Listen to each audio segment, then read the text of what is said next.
Om Sri Sai Ram. Upanishad Vahini Chapter-5. Mandukya Upanishad. This Upanishad is the kernel of Vedanta, the most profound among all the Upanishads. It is the chief one, having the distinction of being recommended as enough by itself to lead man to salvation. It is very brief, consisting of just a dozen mantras. They are divided into 4 chapters: origin, agama, falsehood, Vaitaraya, non-duality, Advaita, and extinction of the firebrand, Alata Shanti. In the first chapter, the secret doctrine of the Om Pranava, which is the key to self-realization, is expounded. In the second chapter, the doctrine of dualism, the great obstacle to liberation, is discussed and rebutted. In the third, the non-dual Advaita unity is propounded. In the last chapter, certain mutually contradictory non-Vedic doctrines are described and rejected. No sound is behind the ken of Om. They are all Om. Its permutations and products. Brahman is also Om, identified by it and with it. The Brahman which is behind vision is manifest for vision as Atma. The waking, dream and sleep states are appearances imposed on the Atma. The distinctions of waking state, dream state and sleep state, Visva, Taijasa, Prajna, are but appearances imposed on the Atma. That is to say, the Atma continues the same, unaffected by the waking, dreaming and deep sleep stages of man's existence. This Atma and the Atma that one refers to as I are basically the same. The I or the Atma swims like a fish in the river, paying no regard to this bank or that, though the waters are limited and guided by them. In deep sleep, all the impulses, vasanas, are suspended, though they still persist. They are not manifest or active. In the dream state, one follows the impulses and wins satisfaction in the process. All the manifold pulls and attractions of the sensory world, which impel one toward the surrounding objects, are born during the waking and dream stages. The mind is full of agitations, and these are the fertile fields where the impulses grow, multiply and strike root. As a matter of fact, it is the agitating mind that causes creation, srishti, and that is behind all creation. Transcend the mind and senses, turiya. However, there is a fourth stage that is distinct from these three. It is named Turiya. This stage cannot be described by words or even imagined by the mind, for it is behind both intellect, buddhi, and mind, manasa. The experience is inadequately described as peace, grace, and oneness. Santam, Sivam, Advaitam, that is all.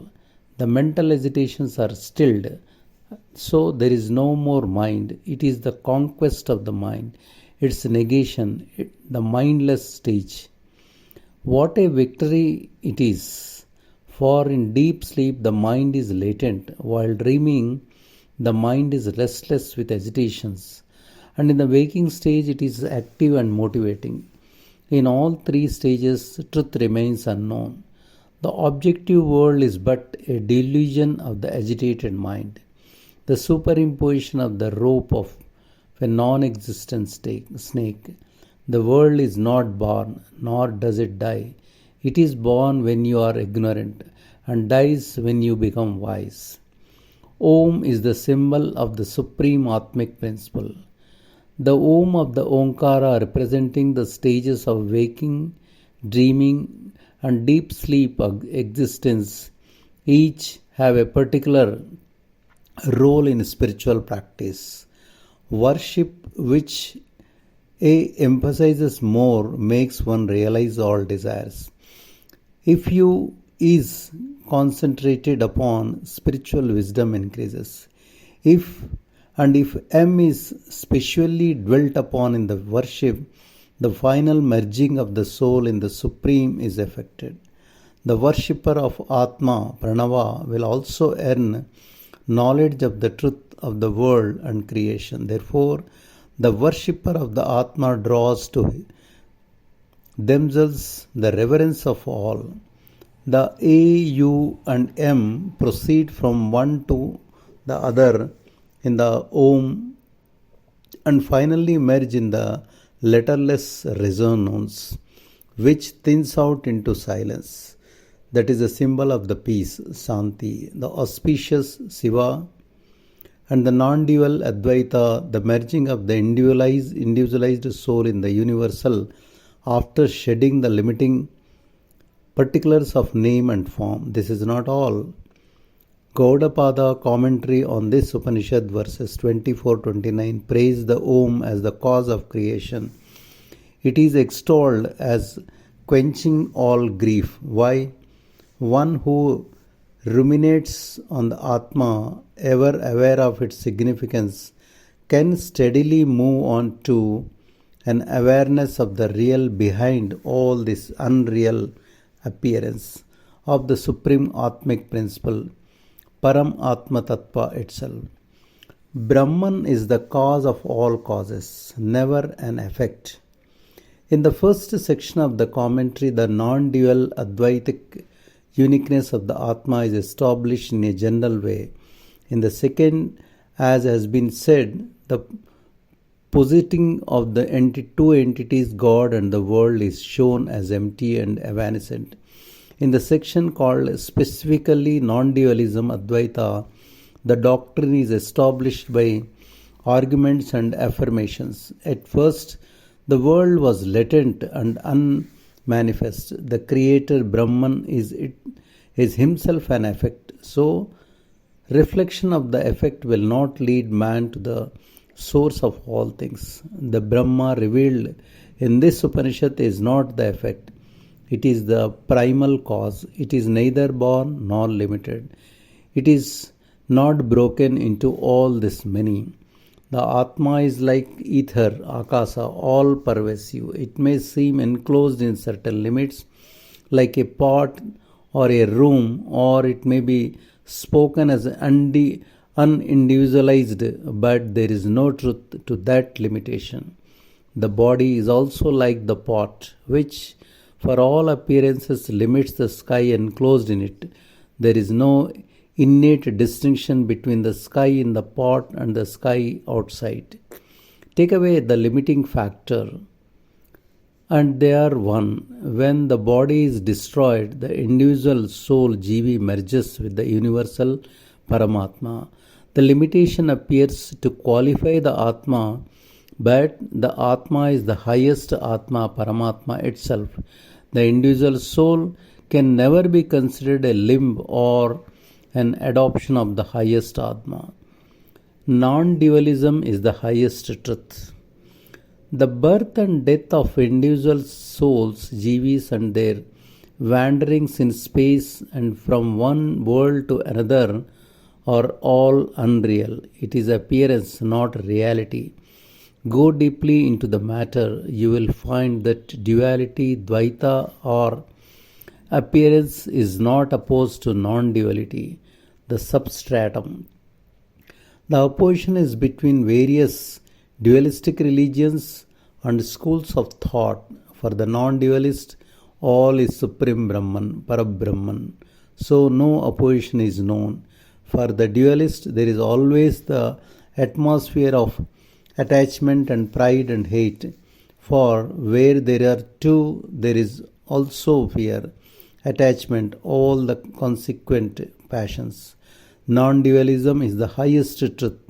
Dualism is a certain mental attitude. So, dualism can move you only as long as the mind is active. In sleep or samadhi, there is no congestion of two. When ignorance, avidya, prevails, the difference is rampant. When spiritual wisdom, Vidya, is established, union is experienced. So, there is no opposition or quarrel between dualism and non-dualism. The rope is the cause of all the illusion and delusion. Brahman is the cause of all the illusion and delusion connoted by the world, Jagat. Attain the no mind state with non-attachment and discrimination. It is not correct to say that the Supreme Atma Paramatma is born as the world, for how can one's essential quality Swabhava be changed? Manifoldness is not the characteristics of the Supreme Atmic Principle, Paramatma Tattva. The scriptures, Srutis, declare this in many contexts. Why? They even condemn those who see it as many. The witness of the phases of the mind, of even its annihilation, can never be known by the mind. That witness alone is eternal, unaffected by time and space. That is the Atmic consciousness, Atma Chaitanya, the truth, Sathya. The rest is all unreal. Turn the mind away from the sensory world through the practice of discrimination and non-attachment. Then you attain the no-mind experience. Well, you have to remember another thing. Trying to control the mind without a clear understanding of the nature of the sensory world is a vain, valueless effort. The attachment will not end. The agitation will not cease to so easily. Transcend all agitations and attachments. Attachments and agitations sprout at the first stance. What has to be done is to develop inertness of the mind during the deep sleep stage into a stage of permanent ineffectiveness. When the conviction that all sensory experience is unreal is well and truly established, the mind will no longer function as a distracting agency. It will lie powerless as a defunct limb. However hungry people are, they certainly won't crave for excreta, will they? To know that the Atma, which is the goal of realization, is devoid of sleep, birth, name, form, and so on. To know that it is eternally self-effulgent, Nitya Swayam Prakasha, is to transcend all agitations of the mind. Attempting to curb the mind without the aid of discrimination or attempting to make known the unreality of objects is as foolish and fruitless as attempting to empty the ocean using a blade of grass. Be firmly fixed in the conviction that the world is a myth. Then you can aspire to perfect peace, prashanti, and fearlessness, abhaya. Cause-effect nexus is delusory ignorance. As the motivating force behind every birth or product, there should be a purpose, either existence, sat, or non-existence. Exactly what transformation takes place. The cause, karana, undergoes change, vikara, and gets transformed into the effect, karya. Well, existence has no change, so no birth is possible from it. Non-existence is void, so nothing can emanate from it. Existence and non-existence are inconceivable together. Therefore, logically, nothing can be born or produced. Cause cannot become effect. When you remember fire, you don't feel that heat. When you hold fire in your hand, do you experience the heat? So too, all objects are different from knowledge, jnana, about them. Knowledge is one thing, actual experience is another. Moreover, the search for the first cause is an endless adventure.